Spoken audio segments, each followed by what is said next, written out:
তাজমহল বিশ্বের অন্যতম আকর্ষণীয় স্থাপত্য নিদর্শন এবং এটি ভারতের উত্তরপ্রদেশের আগ্রায় অবস্থিত। এটি মুঘল সম্রাট শাহজাহান তার প্রিয় স্ত্রী মমতাজ মহলের স্মৃতির উদ্দেশ্যে নির্মাণ করেন। তাজমহলের নির্মাণ কাজ শুরু হয় 1632 সালে এবং সম্পূর্ণ হতে 22 বছর সময় লাগে। 1653 সালে এটি সমাপ্ত হয়। তাজমহল দিনের বিভিন্ন সময় বিভিন্ন রং ধারণ করে। সূর্যের আলো ও চাঁদের আলোয় এটির রং বদলে যায়, যা তাজমহলকে এক অদ্ভুত রূপে মেলে ধরে। তাজমহল মূলত সাদা মার্বেল পাথরে তৈরি। এ মার্বেল রাজস্থানের মাকরানা এলাকা থেকে আনা হয়েছিল। এছাড়া ইরান, আফগানিস্তান, তিব্বত থেকে আনা দামি পাথরগুলো তাজমহলের সৌন্দর্য আরও বৃদ্ধি করেছে।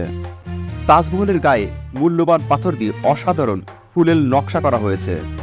1983 সালে তাজমহলকে ইউনেস্কো বিশ্ব ঐতিহ্য স্থান হিসেবে ঘোষণা করে এবং এটি এখন বিশ্বের সপ্তম মাত্রাজুড়ে একটি।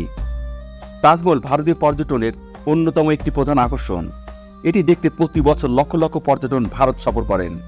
তাজমহল শুধুমাত্র এক স্থাপত্য নয়, বরং এক চিরন্তন ভালোবাসার প্রতীক এবং বিশ্ব ঐতিহ্যের এক অনন্য নিদর্শন।